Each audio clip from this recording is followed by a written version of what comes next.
نحمده ونستعينه ونستغفره ونؤمن به ونتوكل عليه ونعوذ بالله من شرور أنفسنا ومن سيئات أعمالنا من يهده الله فلا مضل له ومن يضلله فلا هادي له وأشهد أن لا إله إلا الله وأشهد أن محمدا عبده ورسوله أرسله بالحق بشيرا ونذيرا أما بعد فإن خير الحديث كتاب الله وخير الهدي هدي محمد صلى الله عليه وسلم وشر الأمور محدثاتها وكل محدثة بدعة وكل بدعة ضلالة وكل ضلالة في النار فأعوذ بالله من الشيطان الرجيم بسم الله الرحمن الرحيم قد أفلح المؤمنون الذين هم في صلاتهم خاشعون والذين هم عن اللغو معرضون والذين هم للزكاة فاعلون والذين هم لفروجهم حافظون إلا على أزواجهم أو ما ملكت أيمانهم فإنهم غير ملومين فمن ابتغى وراء ذلك فأولئك هم العادون والذين هم لأماناتهم وعهدهم راعون والذين هم على صلواتهم يحافظون أولئك هم الوارثون الذين يرثون الفردوس هم فيها خالدون যাবতীয় প্রশংসা আল্লাহ সুবহানাহু ওয়া তাআলার জন্য, যিনি গরমের পরে শীতের ব্যবস্থা করেছেন। আলহামদুলিল্লাহ। একটানা যেমন গরমও ভালো লাগে না, আবার একটানা শীতও ভালো লাগে না। আল্লাহ কত বড় দয়ালু মেহেরবান যে তিনি আমাদের জন্য এই যে ঋতু যেটা বলি আমরা, এই ঋতু চক্র সময়কাল ব্যবস্থা করেছেন। লিইলাফি কুরাইশ ইলাফিহিম রিহলাতাশ শিতাই ওয়াস সাইফ। আরবের মানুষের জন্য বড় বড় দুইটা কাল সময়, একটা হলো গরমকাল আর একটা হলো শীতকাল। আমাদের নবী সাল্লাল্লাহু আলাইহি ওয়াসাল্লাম গরমের সময় যেমন গরমের কথাও বলেছেন, শীতের সময়ও শীতের কথা বলেছেন। শীতের রাতে ফজরের সালাত, এশার সালাত, এই দুইটা ঠান্ডা নামাজ, এক হাদিসে আছে আসরের সালাত, এই দুইটা সালাত যদি কেউ অজু বানাইয়া নামাজ পড়ে, দুই ঠান্ডা নামাজ যে ব্যক্তি আদায় করবে, আল্লাহ পাক তাকে জান্নাত দান করবেন। হুযায়ফা রাদিয়াল্লাহু তাআলা আনহু, খন্দকের যুদ্ধের দিন খুব ঠান্ডা পড়ছিল, যেমন বাতাস তেমন বৃষ্টি, আর পাহাড়ের ভিতরে পাথরের মধ্যে কি যে কনকনা শীত, গ্লাসে পানি রাখলে কিছুক্ষণ পরে বরফ হয়ে যায়, এরকম শীত। আমাদের নবী সাল্লাল্লাহু আলাইহি ওয়াসাল্লাম বললেন, কে আছো? এই শীতের মধ্যে ওই জায়গায় যাইতে হবে 2-3 কিলোমিটার দূরে। কেউ মাথা তুলল না, কেউ সাহসও পেল না। নবী সাল্লাল্লাহু আলাইহি সাল্লাম তাঁবুর ভিতরে ঢুকলেন, সবাই জড়সড় হইয়া, যে যা পারছে, ধুলার বালি নেই। শীত যখন তীব্র হয়, মানুষ পায়ের নিচের চট তুইলাও গায়ে দেয়, এটাই তো নিয়ম। তো সাহাবায়ে কেরামগণ এরকম শীতে একেবারে জড়সড় বসে আছে। আল্লাহ রসুল ভিতরে ঢুকলেন, কে আছো? একটু ওই জায়গায় যাইতে হবে 300 ফুটে। ওখান থেকে খবর নিয়ে আসতে হবে। ওখানে আবু সুফিয়ান তার দলবল নিয়ে তাঁবু ফেলছে, মুসলমানদের উপরে আক্রমণ করবে, এই খবরটা আইনা দিতে হবে। এত ঠান্ডা, আমাদের নবীজি ডাক দিছেন, তার মধ্যে কেউ মাথা তুলে নেই। তৃতীয়বার আল্লাহ রসুল বললেন, কে আছো? সংবাদ এনে দিবে, সে আমার সঙ্গে জান্নাতে যাবে। এইবার হুযায়ফা রাদিয়াল্লাহু তাআলা আনহু মাথা উঠাইলেন, বললেন, ইয়া রাসূলুল্লাহ, আমি প্রস্তুত। একটা লম্বা খেল্লার মতো গায়ে ছিল। আমাদের নবী সাল্লাল্লাহু আলাইহি সাল্লামের কাছে আসলেন, আল্লাহ রসুল বুকের মধ্যে হাত মারলেন। হ্যাঁ, ঠিক আছে। হুযায়ফা বলতেছেন, রাসূল যখন আমার বুকে হাত মারলেন, আমার শরীর থেকে ঠান্ডা মুহূর্তের মধ্যে দূর হয়ে গেল। আমার এই আলখেল্লা লম্বা জামাটার ভিতরে মনে হইল কে যেন একেবারে আগুনের তাপ দিয়ে ভরে দিছে, আমার শীত চলে গেল। সুবহান। আল্লাহ রসুল বললেন, সোজা যাবা, ডাইনে বায়ে দেখবা না, কথা বলবা না, কারোর সঙ্গে সালাম কালামও করবা না, ডাইরেক্ট। অতএব ওখানে যা ঘটে তুমি দেখে এসে আমাকে সংবাদ দিবা। শীতকালের ঘটনা শোনাচ্ছি। হুযায়ফা রাদিয়াল্লাহু তাআলা আনহু সোজা গেলেন, ডানে বামে তিনি কিচ্ছু দেখলেন না। কেউ তাকে সালাম দিলেও তিনি জবাব দিলেন না। এই কে যাচ্ছ? কোনো কথা নেই।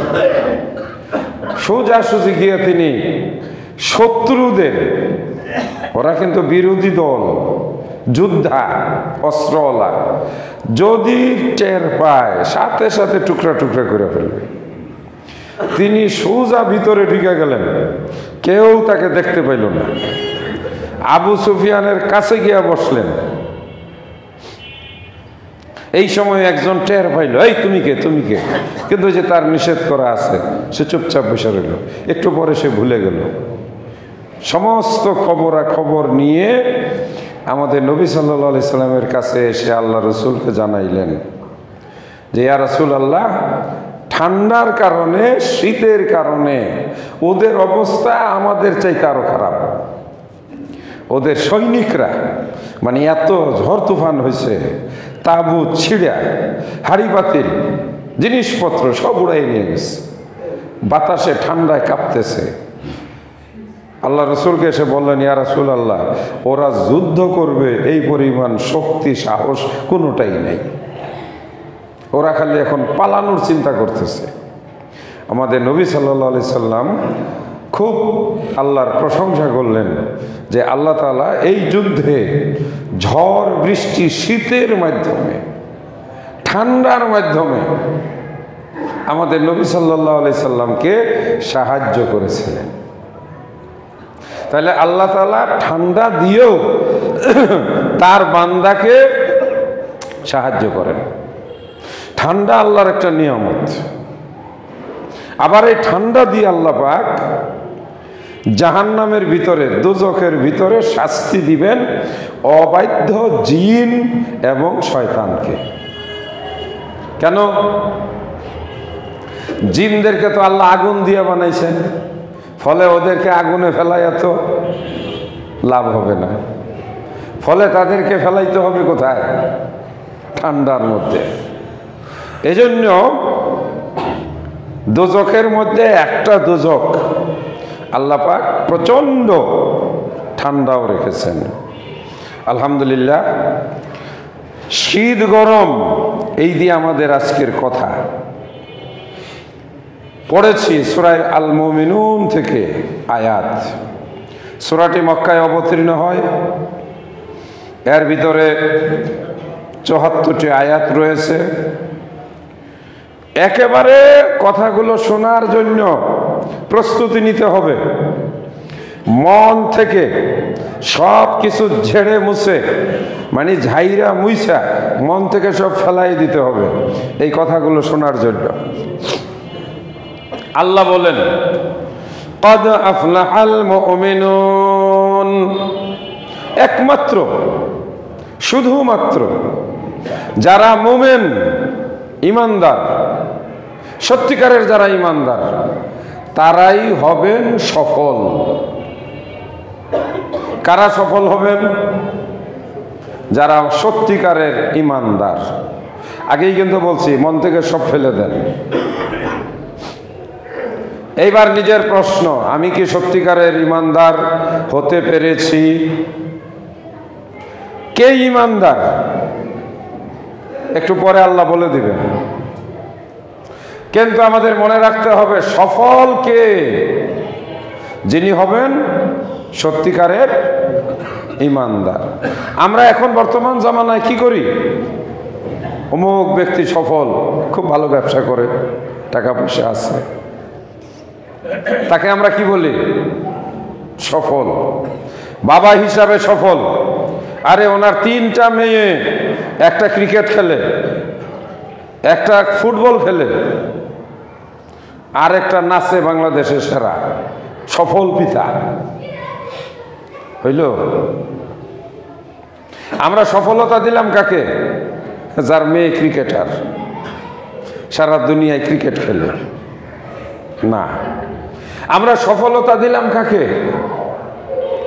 যার ব্যবসা বাণিজ্য ভালো, 2 নম্বরই ব্যবসা। আমরা দেখছি, একজন মেয়রের কথা শুনলাম, ওনার নাকি বনানী থেকে খাবার নিয়ে যাইতো এই কি বলে, এই মেয়র সাহেবের অফিসে, আর এর জন্য মাসে 27 লাখ টাকা খরচ হতো। উনি সফল মেয়র। আরেকজন মেয়র সাহেব, ওনার মেয়েরে কি অফিসার জানি বানাইছিল? Heat officer. এই হিট অফিসারের নাকি মাসে বেতন ছিল 8 লাখ টাকা। এই কি কাম করছে? সফল মেয়র। আরেকজন ব্যাংক থেকে 30,000 কোটি টাকা মাইরিয়া একটা ফ্যাক্টরি দিছে, হাজি সাহেব দাড়িওয়ালা। আমরা তাকে কি বললাম? উনি একজন সফল ব্যবসায়ী। আমরা সফলতা দিই কাকে? সুরবাটপারকে। আমরা সফলতা দিই কাকে? বেঈমানকে। আল্লাহ সফলতা দিলেন কাকে? আল্লাহ বললেন সফল কে? যে হবে প্রকৃত ইমানদার, সে সফল। সে গরিব হোক, আল্লাহর কাছে সে সফল। যে তার বাচ্চাকে কোরআনের এলেম শিক্ষা দিয়েছেন, সফল। মেয়েকে ডাক্তার ইঞ্জিনিয়ার বানায় নাই, মেয়েকে কোরআনের হাফেজ বানাইছে। কারো কাছে দাম নাই, কিন্তু একজনের কাছে দাম আছে। তাই তিনি কে? আল্লাহ। এটাই আল্লাহ বলেন, কাদ আফলাহাল মুমিনুন। যারা মুমিন, সত্যিকারের মুমিন, এরাই হবে সফল। এই সফল ব্যক্তিরা কি হবেন? উলাইকা হুমুল ওয়ারিসুন। এরা ওয়ারিস হবে। ওয়ারিস মানে কি? ভাগ পাওয়া, বন্ট পাওয়া। বাবার সম্পদ বন্টন হয়, ওয়ারিসরা সেই ভাগ বন্টন পায়। আল্লাহ বলেন এরা ওয়ারিস হবে। কিসের? সফল হবেন কারা? মুমিনগণ। তারা ভাগ পাবেন কিসের? আল্লাযীনা ইয়ারিসুনাল ফিরদাউস। ফিরদাউস কার নাম? কলে আমাদের গ্রামে আছে ফেরদৌস। না, ওই ফেরদাউস না। এই ফেরদাউস হচ্ছে জান্নাতুল ফেরদাউস। এই সফল মানুষগুলোই হবেন জান্নাতের ওয়ারিস। এরাই মৃত্যুবরণ করার পরে পাবে জান্নাত। কারা জান্নাত পাবে? আল্লাহ পাক বলে দিয়েছেন। 2-3টা বলি, আর হাদিস থেকে আজকে খুব নির্ধারিত সময়ে কতগুলো আমলের কথা বলবো? 25টা আমলের কথা বলবো। কয়টা আমল? 25টা। এর মধ্যে একটা করবেন। সবগুলো করতে পারলে তো মাশাআল্লাহ। একটা পারবেন না? যে কোনো একটা আমল, আপনি একটা আমলের বিনিময়ে আল্লাহর কাছ থেকে জান্নাত পেয়ে যাবেন। যেমন একটা কিন্তু বলছি, শীতের দিনে দুইটা ঠান্ডা নামাজ, ঈশা এবং ফজর, যেই ব্যক্তি নতুন ওযু বানিয়ে, ঠান্ডা পানি দিয়ে ওযু বানিয়ে যেই ব্যক্তি 2 ওয়াক্ত সালাত মসজিদে এসে ইমামের সঙ্গে আদায় করবে, আল্লাহ পাক ঠান্ডায় কষ্ট পাওয়া এই ব্যক্তিকে খুশি হইয়া জান্নাত দিয়ে দেবে। একটা আমল। এরকম 25টা আমলের যে কোনো একটা করেন। যেই ব্যক্তি দিনে রাতে 5 ওয়াক্ত সালাতে 2 রাকাত 2 রাকাত 4 রাকাত 2 রাকাত 2 রাকাত, এই তো 12 রাকাত। জোহরের আগে 4 রাকাত, জোহরের পরে 2 রাকাত, আসরের আগে পরে নাই, আসরের আগে ইচ্ছা করলে 4 রাকাত নফল পড়া যায়। মাগরিবের পরে 2 রাকাত, ঈশার পরে 2 রাকাত, ফজরের আগে 2 রাকাত, মোট 12 রাকাত। যেই ব্যক্তি, আমি বলছি একটা আমল ফরজের পরে, এগুলো অতিরিক্ত একটা আমল, আপনি যদি এই 12 রাকাত নামাজ সুন্নতে মুআক্কাদা নিয়মিত পড়তে পারেন, রাসূলুল্লাহ সাল্লাল্লাহু আলাইহি সাল্লাম বলেন জান্নাতের মাঝে আপনার জন্য একটা স্পেশাল ঘর আল্লাহ নিজে তৈরি করে আপনাকে দিবেন। আপনার জন্য যদি একটা স্পেশাল রুম আল্লাহ বানায়, তো ওখানে আর কাকে যাইতে দিবে? 25টার মধ্যে 2টা বলেই তো ফেললাম। একটা হলো 2 ঠান্ডা নামাজ, আর একটা হলো নফল নামাজ। আর কুল্লা আল্লাহ পাক এখানে যে কয়টা বলছেন, কারা মুমিন, সফল মুমিন কারা? আল্লাযীনা হুম ফি সালাতিহিম খাশিউন, যারা নামাজের ব্যাপারে ভীত, নামাজের ব্যাপারে যারা ভয় পায়, নামাজের ভিতরে ভয়, নামাজের বাইরে ভয়, নামাজের আগে ভয়, নামাজের পরে ভয়, নামাজ নিয়ে ভয়। এই ভয় মানে হচ্ছে যারা যত্ন করে, ভালো করে, মনে আল্লাহর ভয় নিয়ে নামাজটা আদায় করে। এই ভয় মানে কি? নামাজ থেকে দূরে থাকা না, যে আমি নামাজরে ভয় পাই এই জন্য নামাজের কাছে যাই না, এটা না। নামাজের ব্যাপারে তার ভিতরে কি থাকে? একটা ভয় থাকে। না, আমাকে ঠিকভাবে নামাজ পড়তে হবে, আমাকে ঠিক সময় মতো নামাজ পড়তে হবে, আমাকে সহি শুদ্ধভাবে নামাজ পড়তে হবে। হ্যাঁ, নামাজের ব্যাপারে যে ব্যক্তি সব সময় ভীত থাকে, অজুটা সুন্দর করে বানায়, অজু বানায়, আমি এখন নামাজ পড়ব, সুতরাং আমার অজুটা কি হইতে হবে? ভালো হইতে হবে। তাড়াহুড়া করে অজু করলাম, পায়ের গোড়ালি শুকনা থাকলো, তাড়াহুড়া করে অজু করলাম, কানটা ভালো করে মাসা হইল না, তাড়াহুড়া করে অজু করলাম, কুনুয়ের দিক দিয়ে একটু ফাঁকা ধোয়া বাকি রইল, তাহলে কি হইল? আমার অজুটা হইল না।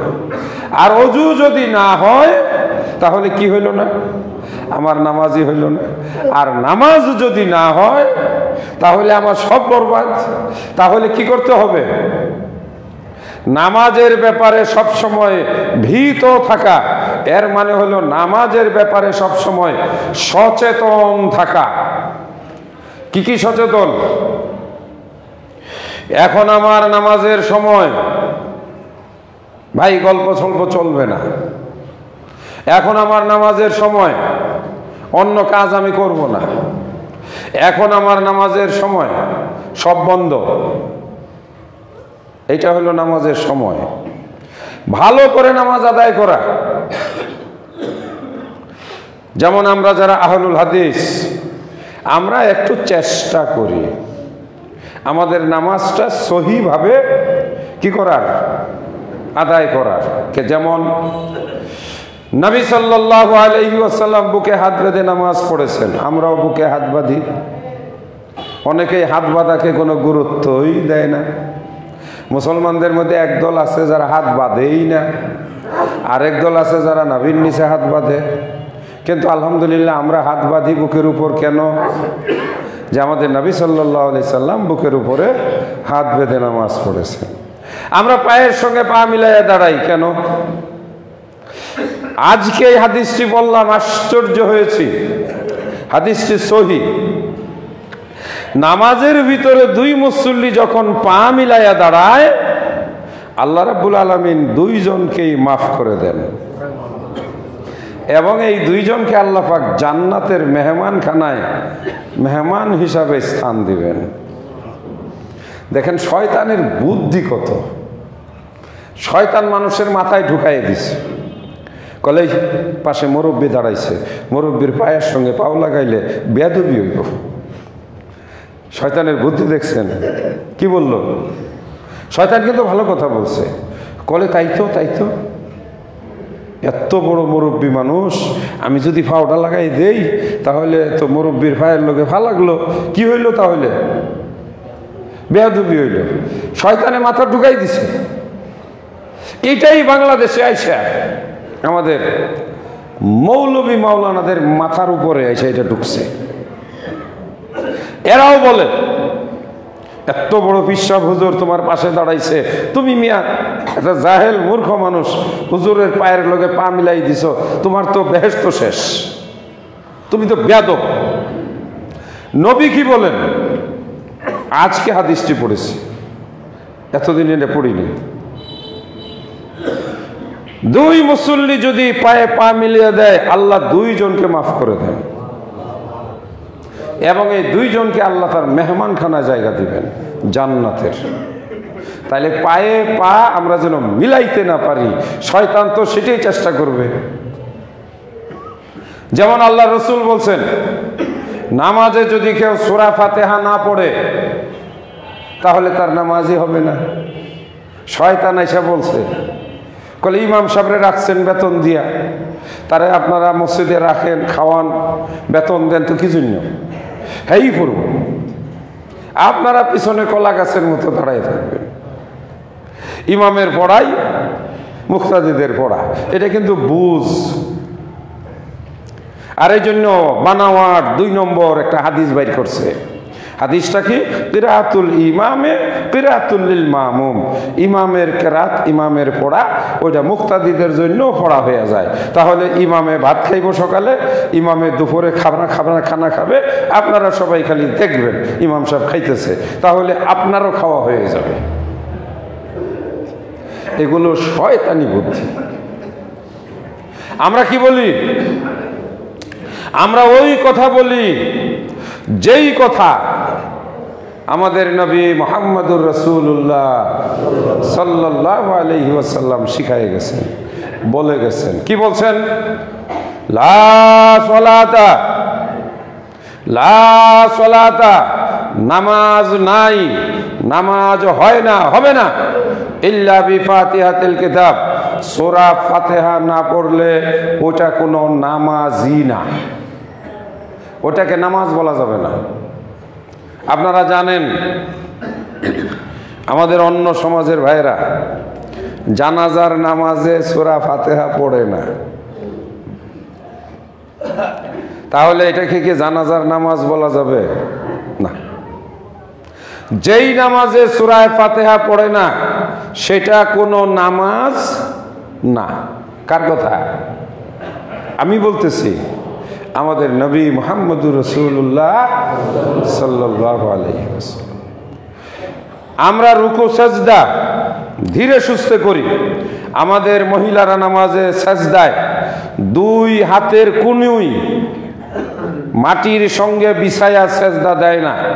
মা বোনেরা ভালো করে শুনবেন, অনেক মহিলা আছে নামাজ তো ওনারা ভালো করে শিখেন নাই, শেখার সুযোগ পান নাই, ফলে তারা যখন সেজদা দেয় হাঁটু পেট 2 হাত মাটির সঙ্গে মিশাইয়া তারপরে সিজদা দেয়। এইটা সেজদা হয় না। আপনাকে সেজদার সময় হাত রাখতে হবে মাটির উপর, হাতের কুনুই উঠায় রাখতে হবে, পেট মাটি থেকে উঠায় রাখতে হবে, পিঠ আপনার একেবারে সোজা, এই যেটা বলা র্যাম্পের মতো উপরে থেকে নিচে বরাবর হবে। পেট মাটির সঙ্গে মিশবে না, পেট মাটির সঙ্গে মিশাইয়া দুই হাত কুকুরের হাতের মতো বিছাইয়া প্রণাম করে হিন্দুরা। কারা করে? হিন্দুরা। এটাকে বলা হয় ভক্তি প্রণাম।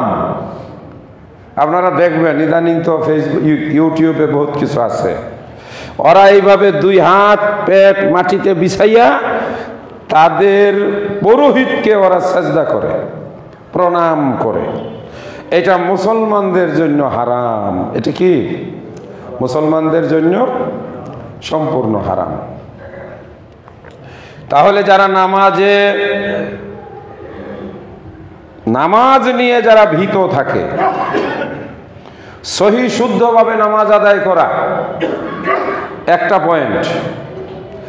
এইবার দ্বিতীয় পয়েন্ট আরেকটা, এখানে আমরা অনেকেই ধরা, নামাজের ভিতরের দোয়া কালামগুলো ঠিকভাবে যেটা যেখানে পড়ার সেটা সেখানে সেইভাবে পড়া। আমাদের অনেকেই নামাজের দোয়া কালামগুলো ঠিকভাবে জানেন না, শিখেনও না। আত্তাহিয়াতু লিল্লাহি ওয়াসসালাওয়াতু ওয়াত-তাইয়্যিবাতু আসসালামু আলাইকা আইয়ুহান নবী, এই যে তাহিয়াত আমরা অনেকেই পারি না। দোয়ায়ে মাসুরা কলে এটা কি জিনিস? আল্লাহুম্মা ইন্নী যালামতু নাফসি যুলমান কাসীরা ওয়া লা ইয়াগফিরুয যুনুবা ইল্লা আনতা, শেষ পর্যন্ত। সানাটা কি আমাদের অনেকেই জানে না। আল্লাহুম্মা বাঈদ বাইনি ওয়া বাইনা খাতায়ায়া কামা বা'আদতা, বলার উদ্দেশ্য এই জিনিসগুলো অবশ্যই সবাইকে শিখে নিতে হবে। বক্তৃতা শুনি 60 বছর যাবৎ বক্তৃতা শুনি, বড় আলেমগণের বক্তৃতা শুনি না, নামাজের দোয়া কালামগুলো শুনে হবে না। ওইটা আপনাকে কষ্ট করে কি করতে হবে? সঠিকভাবে শিখতে হবে। লজ্জা পেলে হবে না। এই বয়সে শিখবো, ছেলেপেলেরা হাসাহাসি করবে। হাসাহাসিটা বেশি খারাপ নাকি নামাজটা যে আল্লাহর কাছে কবুল হইল না এটা খারাপ? দোয়া কালাম নাই, নামাজের ভিতরে কোনো জিনিস নাই। হ্যাঁ, আপনি একটা দোকান দিছেন, সাইনবোর্ড দিছেন, এখানে সব দামি দামি জিনিস পাওয়া যায়, শাটার খুলে দেখা গেল ভিতরে কোনো জিনিস নাই, তাহলে কেউ সেই দোকানে যাবে? উল্টা দোকানে মানুষ ঢিলাইবে, কেউ যে বেটা ভিতরে মাল নাই, সাইনবোর্ড দিয়ে বসে আছিস। তা আপনি নামাজে দাঁড়াইলেন, সাইনবোর্ড মার্কা নামাজ, কিন্তু নামাজের ভিতরে কি নাই? মাল মশলা নাই, দোয়া কালাম নাই। সেই নামাজ কি ওজন হবে? আল্লাহ কোরআন মাজিদে বলেন, ফালা নুকিমু লাহুম ইয়াওমাল কিয়ামাতি ওয়াজনা, কিয়ামতের দিন এই ধরনের নামাজ, যেই নামাজের ভিতরের দোয়া কালাম ঠিক নাই, এই ধরনের নামাজ, যেই নামাজ রাসূলুল্লাহ সাল্লাল্লাহু আলাইহি সাল্লামের নামাজের সাথে মিল নাই, আল্লাহ কোরআন মাজিদে বলেন, তুমি যতই মনে করো নামাজ পড়ছো, তুমি যতই মনে করো আমি নামাজ পড়ছি, কিন্তু কিয়ামতের দিন আল্লাহ পাক এই নামাজকে মিজানের পাল্লায় উঠাবে না, এই নামাজের কোনো নেকি থাকবে না। প্রথম আয়াত কি বলেছিলাম? সফল হবে কারা? যারা প্রকৃত ঈমানদার, তারা হবে ওয়ারিশ কিসের? জান্নাতুল ফেরদাউসে। তার মানে হলো এই যে ভিতরে যে কথাগুলো বলা আছে, এই কাজগুলো যারা করবে এরা জান্নাতে প্রবেশ করবে। এক নম্বরে আল্লাহ যেটা বললেন সেটা কোনটা? নামাজের বিষয়ে যারা সব সময় ভীত থাকে। একটা উদাহরণ দেই, ফজরের সময় আপনি ঘুমাইলেন, আপনার ভিতরে যদি এই ভয় থাকে, ফজরের নামাজের সময় তো ঠান্ডা, শীত, কম্বল গায়ে দিছি, লেপ অনেকেই মাথার উপর দেয়, বর্তমানে যেহেতু ঠান্ডা লাগে, একেবারে দেখছি দুই একজনকে কম্বলের নিচে মাথা ঢুকাইয়া ঘুমায়। এইরকম ভাবে ঘুমাইলে তো সে আজান শুনবে না। এখন এই কম্বল দেওয়ার সময় কানটা বাইর করে রাখছে।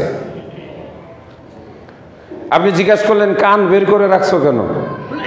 আজান শোনার জন্য। এটা প্রমাণ করে সে নামাজের ব্যাপারে কি ভীত।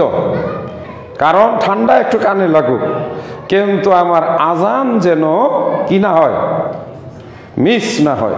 এই ভয় যার ভিতরে আছে, আল্লাহ তাকে কি দিবেন? জান্নাতুল ফেরদাউস। আল্লাহ অন্য আয়াতে বলছেন হুম ফিহা খালিদুন। এই আয়াতে তারা সেই জান্নাতুল ফিরদাউসে অনন্তকাল থাকবে। 2 নাম্বার, সময় তো কম, এরপরে আবার জানাজা আছে। ওয়াল্লাযীনা হুম আনিল লাগবি মুরিজুন। 2 নম্বর একটা অভ্যাস, মাথা থেকে সব ঝেড়ে ফেলে দেন। প্রস্তুত? বলবো, দোকানে বসে আড্ডা দেয় না, তারাও জান্নাতুল ফিরদাউসে যাবে।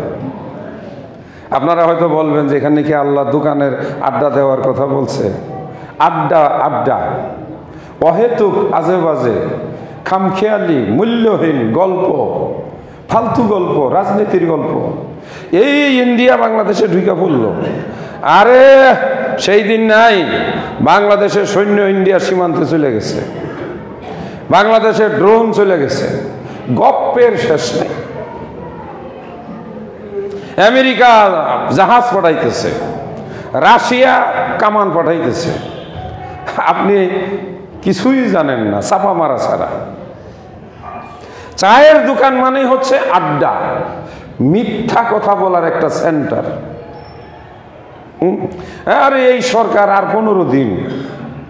কালকে একজনের কাছে শুনলাম যে 16ই ডিসেম্বর শেষ, উপদেষ্টা টোপদেশে কিচ্ছু খুঁজে পাবে না। আর এক দল বলতেছে আগামী 10 বছর। কিসের নির্বাচন? দেখো না দেশ কই যায়, সব বানাফট মিছা কথা। এই যে আলতু ফালতু কথা, মিথ্যা আর সরাসরি। আর এখন বর্তমানে ছেলেপেলেরা তোমরা জানো, মিথ্যা গুজব বানাওয়াট। হ্যাঁ, অমুক মরে গেছে, কালকে এরকম ছেলেপেলেরা বলতেছে। আমিও শুনে করছি, বলে কি আজকে শুনি দিব্যি ভালো আছে সে। অমুকের উপদেষ্টা পরিষদ থেকে বার্তা দিছে। আমি নেটে সার্চ দিয়ে দেখলাম, না ঠিকই তো আছে। খালি গুজব আর গুজব, মিথ্যা কথা। 2 নম্বর গুণ আল্লাহ বলেন, মনে রাখবেন, আগেই বলছি, নিজেকে পরিবর্তন করুন, তওবা করুন। এই কথা শোনার পরে প্রতিজ্ঞা করুন। এটা আমি বলি নাই, আল্লাহ বলছেন, যারা লাগুবন, লাগুবন মানে হলো বাজে কথা, অতিরঞ্জিত কথা, গালগপ্প কথা, আড্ডা দেওয়ার চলে যে কথা, এই ধরনের ফালতু কথা থেকে যারা দূরে থাকবে, আল্লাহ তাদেরকে জান্নাতুল ফিরদাউস দান করবে। আশ্চর্য ব্যাপার, কোথায় জান্নাত, আর আপনি খালি একটু মুখটা বন্ধ রাখলেন। কি হইল? বিনিময়ে আল্লাহ জান্নাত দিয়ে দিলেন। কোরআন মাজিদের গুলো আরেকদিন শেষ করব। হাদিসে দেখি, শোনাতে চেয়েছিলাম, এমন 25টা আমল আছে, যেই 25টা আমলের একটা আমল যদি আপনি করেন, 25টা তো অনেক, কিন্তু খালি একটা আমল সবসময় করবেন, আল্লাহ পাক কাউকে বলার দরকার নেই, এর বিনিময়ে জান্নাত দিয়ে দিবেন। 25টার মধ্যে একটা বলি, আল্লাহ রসুল বলছেন, মান আলা ইয়াতীমান, কেউ যদি একটা এতিমকে লালন পালন করে, খাবার দেয়, এই যে শীতকাল আসছে একটু শীতের কাপড় কিনা দেয়, এতিমের মাথায় হাত রাখে, এতিমকে মহব্বত করে, আল্লাহ রসুল বলেন আমি নিজে এতিম ছিলাম। এবং আল্লাহ কোরআনে বলছেন, ফাম্মাল ইয়াতীমা ফালা তাকহার, এতিমদেরকে ধমক দিও না, ওয়ালা তাকরাবু মাল আল ইয়াতীমে, এতিমদের মালের কাছেও যাইও না। আমি আপনাদের অবগতির জন্য বলি, এই যে আপনারা এতিমদের জন্য যে খাবারের টাকা দেন, এটা আমি কাগজে মুড়াইয়া একটা পলিথিনে ভরে এমনভাবে রাখি যে ওর সাথে যেন আমার 1 টাকাও না মিলে, 2টা যেন মিলে না যায়। যত তাড়াতাড়ি সম্ভব আমি মাদ্রাসায় পাঠিয়ে দিই চাউলের জন্য, কারণ আমি জানি যে আল্লাহ বলছেন লা তাকরাবু মাল আল ইয়াতীম, তুমি এতিমের মালের ধারে কাছেই যাও না। আর এখন মানুষ চাচা বাবা মরে গেলে, ভাই মরে গেলে ভাতিজাদেরকে ঠকাইয়া জমি নিয়ে আনে, বোন মারা গেলে ভাগ্নিদেরকে জায়গা জমি দেয় না, খাইয়া ফেলায়, কিছু দিয়া বাকি ধমক দিয়া বিদায় করে দেয়। বাবারে জান্নাত পাওয়া যাবে না। আপনি একটা এতিমকে পালেন, বাস। রাসূল এইভাবে 2টা আঙ্গুল মিলাইছেন, কানা মাই ফিল জান্নাতে, এই ইতিম লালন পালনকারীকে আল্লাহ পাক জান্নাতে আমার সঙ্গে রাখবেন। 25টার আরো একটা বলে ফেললাম। আপনারকে আল্লাহ পাক মেয়ে সন্তান দিয়েছেন, কন্যা সন্তানের বাবা হয়েছেন, মেয়ে মাশাআল্লাহ, বাবার চোখের প্রশান্তি। হ্যাঁ, এটা ঠিক, মেয়েও যেমন বাপের জন্য পাগল থাকে, বাবাও মেয়ের জন্য তার সব কুরবানি স্বীকার করে। রাসূল বলেন, 2টা মেয়েকে যে ব্যক্তি আল্লাহকে মনে করে, আল্লাহরে মনে করে, আল্লাহ আমারে 2টা মেয়ে দিছ, আমাকে 2টা জান্নাত দিছ, এবং এই 2টা বাচ্চাকে লালন পালন করে, আদব কায়দা শিখায়, নামাজ শিখায়, গান বাজনা শিখায় না। উত্তরায় থাকি, অনেকের সঙ্গে পরিচয়, মেয়ে নিয়ে যে কি অহংকার, আমার মেয়ে অমুক ইউনিভার্সিটিতে পড়ে, আমার মেয়ে এই করে, আমার মেয়ে এই। হ্যাঁ, দেখি একটু বাবা মেয়েরে ডাক দেন, পোশাক আশাক দেখে বলি আস্তাগফিরুল্লাহ, লা হাওলা ওয়ালা কুওয়াতা ইল্লা বিল্লাহ। আপনি না মসজিদে 5 ওয়াক্ত নামাজ পড়েন, দেখা হয়তো, তো মেয়ের এই অবস্থা, বলে বাচ্চা তো। আমি যে হ্যাঁ বাচ্চা, বিয়া দিলে 3 বাচ্চা হইতো। পর্দাপশিতা, নিজে নামাজি, মেয়ে নিয়ে গর্ব, জাহান্নামে যাবে। আপনার মেয়েকে যদি আপনি নামাজি বানান, পরহেজগার বানান, দিনদার বানান, তারপরে ভালো পাত্রে বিয়ে দেন, আল্লাহ রসুল বলছেন আমার সঙ্গে একসাথে জান্নাতে থাকবে। 25টা তো আজকে বলে শেষ করতে পারবো না, জানাজা না থাকলে হয়তো বলা যেত। যে ব্যক্তি এই দোয়াটা পড়বে সব সময়, একটা আমল করবেন, একটা ফরজের পরে এই দোয়াটা, রাজিতু বিল্লাহি রাব্বাও ওয়া বিল ইসলামি দীনাও ওয়া বিনবিয়িনা মুহাম্মাদিন সাল্লাল্লাহু আলাইহি ওয়াসাল্লাম, এই দোয়াটা যদি কোনো মানুষ নিয়মিত পড়ে, আল্লাহর নবী বলেন আল্লাহ তাকে জান্নাত দান করবেন। আল্লাহর 99 নাম মহব্বত নিয়ে পড়বেন, আল্লাহ পাক আপনাকে জান্নাত দান করবেন। রাস্তায় হাঁটতে হাঁটতে মাঝে মাঝে বলবেন লা ইলাহা ইল্লাল্লাহ, একেবারে মনে করবেন আল্লাহকে দেখতেছেন, কলিজা খুইলা, অন্তর খুইলা একটা ডাক দিবেন লা ইলাহা ইল্লাল্লাহ। রাত্রে একা একা বলবেন। আমাদের নবী বলছেন, আল্লাহ বলেছেন এইভাবে কোনো ব্যক্তি যদি কালেমা পড়ে, আমি তাকে অবশ্যই জান্নাতে প্রবেশ করাবো। মাঝে মাঝে আঙ্গুলটা তুলে বলুন আশহাদু আল্লা ইলাহা ইল্লাল্লাহ ওয়া আশহাদু আন্না মুহাম্মাদান আবদুহু ওয়া রাসূলুহু। আল্লাহ রসুল বলছেন আল্লাহ তাকে জান্নাত দান করবেন। ওযুর পরে কোনো মানুষ যদি এই কালেমাটা পড়ে আশহাদু আল্লা ইলাহা ইল্লাল্লাহ ওয়া আশহাদু আন্না মুহাম্মাদান আবদুহু ওয়া রাসূলুহু, আল্লাহ রসুল বলেন যে তার জন্য আল্লাহ পাক 8টা জান্নাতের দরজা খুলে দিবেন এবং সে জান্নাতে প্রবেশ করবে। যে ব্যক্তি এই দোয়াটা বলবে সব সময়, সুবহানাল্লাহিল আযীম ওয়া বিহামদিহি সুবহানাল্লাহিল আযীম, একটু খালি সুবহানাল্লাহিল আযীম ওয়া বিহামদিহি, তাহলে আল্লাহ পাক আপনার জন্য জান্নাতে একটা খেজুর গাছ রোপণ করবেন। তিরমিজি শরীফ। যেই ব্যক্তি দিনে 3 বার এই দোয়াটা বলবে, আল্লাহুম্মা ইন্নী আসআলুকা জান্নাতাল ফিরদাউস, একবার বললাম আল্লাহুম্মা ইন্নী আসআলুকা জান্নাতাল ফিরদাউস, আল্লাহুম্মা ইন্নী আসআলুকা জান্নাতাল ফিরদাউস, আল্লাহ তাআলা ওই ব্যক্তিকেও জান্নাতে প্রবেশ করাবেন। এগুলি ফরজের পরে। আরেকটু বলি, একটা মসজিদ যদি বানাতে পারেন আপনি নিশ্চিত জান্নাতে যাবেন। এটা আমাদের নবী সাল্লাল্লাহু আলাইহি সাল্লাম আল্লাহর ওয়াদা শুনিয়েছেন। ইন্নামা ইয়ামুরু মাসাজিদাল্লাহি, মসজিদ যারা বানায়, এটা কোরআনের আয়াত, সূরা তাওবা। মান আমানা বিল্লাহ, ইমানদারেরা, এবং আকামাস সালাত, এবং নামাজ কায়েম করে, ওয়া আতাজ যাকাত, এবং যাকাত দেয়।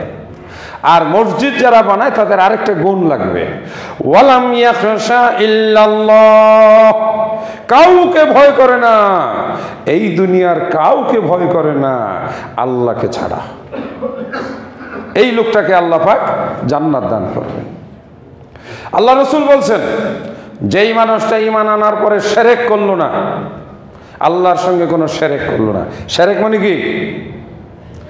আল্লাহকে বাদ দিয়ে অন্য কোনো কারোর কাছে কিছু চাইলো না, ডাক্তারের কাছে না, এমপির কাছে না, মন্ত্রীর কাছে না। আমরা বাঙালিদের একটা খুব স্বভাব আছে, যেখানে আমাদের স্বার্থ আছে ওখানে আমরা পায়ে পড়ে সিজদা দিতেও লজ্জা পাই না। যেখানে আমার স্বার্থ নাই মাথার থেকে পায়ের নিচে ফালাইয়া দিতেও আমরা 1 মিনিট দেরি করি না। এটা বাঙালির চরিত্র, আমাদের চরিত্র। যদি খালি বোঝা গেল অমুকের কাছে আছে, তাহলে অমুকরে দাদা, নানা, খালু যা ডাকার দরকার সবই আমরা ডাকি। ভাইয়ে ধরলেও যদি বলে আমার পাও 2টা সারাদিন কান্দে লইয়া বয়ে থাকবি, কলে রাজি। আমরা বাঙালি। হ্যাঁ, এগুলো শিরকের পর্যায়ে। এই জন্য আল্লাহ রাসূল বলছেন, কাকে জান্নাত দিবেন? ঈমান আনার পরে ওই মানুষটাকে যদি ইন কুতিলতা, যদি তাকে জবাই করে দেওয়া হয়, হাত পা বাঁধা জবাই করতেছে, সে বলবে যে না, আমি কোনোদিন আল্লাহকে ছাড়া কারো সামনে মাথা নত করি না। ওয়াও হুররিকতা, আগুন জ্বালায় আগুনের মধ্যে ফেলে দিচ্ছে, তারপরেও সে বলবে না, আমি আল্লাহকে ছাড়া কাউকে ভয় করি না। এই ব্যক্তিকে আল্লাহ পাক কি দিবেন? জান্নাত দান করবেন। দানকারীকে আল্লাহ পাক জান্নাত দান করবেন। এর অর্থ এই নয় আপনি দান করতে করতে করতে করতে ফকির মিসকিন হয়ে যাবেন, তা না। আপনি প্রতি জুমায়, আপনি প্রতিদিন একটা নিয়ম করে নেন, আমি আজকে প্রতিদিন আমি 10 টাকা দিব। ঘুরতেছেন, হাত নাই পাও নাই, একটা অসহায় মহিলা অথবা একটা প্রতিবন্ধী মহিলা, এটা 10 টাকা আপনি দিলেন, হইল। আপনি যে প্রতিদিন 1000 দান করবেন দরকার নাই, এটা আল্লাহ বলেনি। জুমার দিন 20টা টাকা পাঞ্জাবির পকেটে করে নিয়ে আসলেন, এটা আমি মসজিদে দিব, আল্লাহর ঘরে। আমি আল্লাহর ঘরকে ভালোবাসি। আপনি 50টা টাকা রাখলেন, একটা এতিমকে কিছু কিনে দেবেন। অথবা আপনি পরিকল্পনা করলেন, এইবার শীতে আমি 10টা এতিমকে 10টা কম্বল দিব। এর বিনিময়ে আল্লাহ পাক আপনাকে জান্নাত দান করবেন। কোটি কোটি টাকা দেওয়ার দরকার নেই, অল্প। শেষ করব, ওই ব্যক্তিকে আল্লাহ পাক জান্নাত দান করবেন যে ব্যক্তি যে আমলটা করে, ছোট আমল হোক, আমলটা ছোট হোক, কিন্তু সে নিয়মিত করে। কি বললাম? সে নিয়মিত করে। আপনি একটা মাদ্রাসাতে নিয়মিত 100 টাকা দেন, আল্লাহ পাক এই আমলটা পছন্দ করেন এবং এই আমলকারীকে আল্লাহ পাক জান্নাতে প্রবেশ করাবেন। আগামী জুমাও আমি পড়বো ইনশাআল্লাহ। সেই দিন আরো কতগুলো আমল, 25টা তো এখন বলা গেল না, আরো কিছু আছে। তার মধ্যে আমল, আবার আমল না, স্বভাব। শুধু নরম দিলের মানুষ, দিলটা নরম, আল্লাহ পাক বলছেন আমি তাকে জান্নাতের মধ্যে একটা সুন্দর ঘর বানিয়ে দেব। আরো 2টা বাকি আছে। এই নরম দিলের মানুষ হইতে পারলেও আপনি কিছুই করতে পারেন না, কিন্তু মনটা নরম, এর বিনিময়ে আপনি জান্নাত লাভ করবেন। আলহামদুলিল্লাহ। আল্লাহ পাক আমাদেরকে জান্নাতি হওয়ার তৌফিক দান করুন, আমিন। আকুলু কওলি হাযা ওয়া আস্তাগফিরুল্লাহ লি ওয়া লাকুম ওয়া লিসাইরিল মুসলিমিন নাহমাদুকা ইয়া গাফুরু ইয়া রাহিম।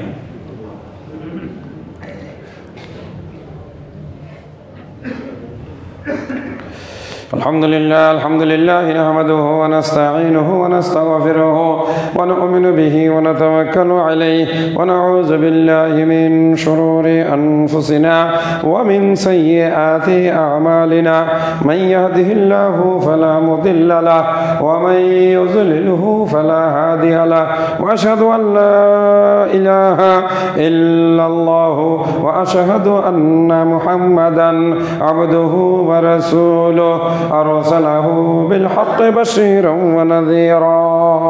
عباد الله رحمكم الله.